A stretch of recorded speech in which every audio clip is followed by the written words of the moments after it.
नमस्कार दोस्तों, स्वागत है आपका मेरे चैनल पे। दोस्तों, जैसा कि आप जानते हैं कि इंडिया एक 5th जनरेशन फाइटर एयरक्राफ्ट बना रहा है अपनी एयरफोर्स के लिए, जिसे हम AMCA यानी कि एडवांस मीडियम कॉम्बैट एयरक्राफ्ट के नाम से जानते हैं। और चूंकि दोस्तों ये स्टेल्थ एयरक्राफ्ट है, तो ऐसे में दोस्तों इसका रडार क्रॉस सेक्शन भी कम होना चाहिए। और इस साल दोस्तों इसके ऊपर यही दो बड़े काम होने हैं, रडार क्रॉस सेक्शन और एयर इनलेट के ऊपर। और अभी दोस्तों बड़ी खबर ये आ रही है कि इसका स्केल मॉडल भी इसी साल आएगा, जिसको रडार क्रॉस सेक्शन भी कम किया जाएगा, इसकी स्टडीज होंगी। और साथ ही इसके एयर इनलेट के मॉडल के लिए भी टेंडर जारी हो गया है। आज इसी के ऊपर बात करेंगे। चलिए दोस्तों शुरू करते हैं।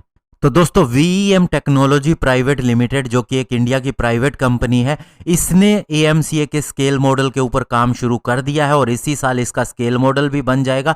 और फिर उसके ऊपर रडार क्रॉस सेक्शन को लेके सारी स्टडीज होंगी कि इसका रडार क्रॉस सेक्शन एक्चुअल में कितना है। और इसीलिए दोस्तों इसे हमारी radar cross section measurement facility जो हैदराबाद के अंदर है, डुंडीगल के अंदर, वहां भेजा जाएगा। हालांकि दोस्तों इसके रडार क्रॉस सेक्शन की मेजरमेंट ऑलरेडी हो चुकी है, जिसे NAL के द्वारा डेवलप किए गए सॉफ्टवेयर से किया गया था। ये एक सिमुलेशन सॉफ्टवेयर है और इसकी मदद से इसके रडार क्रॉस सेक्शन को चेक किया गया था। लेकिन अब इसके स्केल मॉडल को हैदराबाद के अंदर ले जाके एक्चुअल में इसका रडार क्रॉस सेक्शन कितना है उसे चेक किया जाएगा। और साथ ही दोस्तों इसके स्केल मॉडल के अंदर रडार ऑब्जर्विंग कंपोनेंट का भी इस्तेमाल किया गया है, ताकि एक्चुअल में रडार क्रॉस सेक्शन को चेक करने में इसके इंजीनियरिंग मॉडल में मदद मिल सके।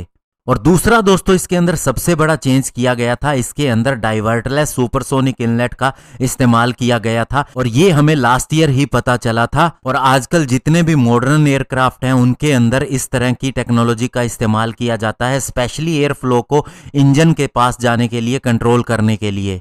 ये एयर फ्लो की बाउंड्री लेयर को चेंज कर देता है। और साथ ही हमें जरूरत होती है कि एयर फ्लो होता है उसे कंप्रेस करना होता है, स्पेशली सुपरसोनिक से सबसोनिक स्पीड के अंदर। और पहले के टेक्नोलॉजी के अंदर स्प्लिटर प्लेट का इस्तेमाल किया जाता था, लेकिन इसमें अब उसकी भी जरूरत नहीं रहती है।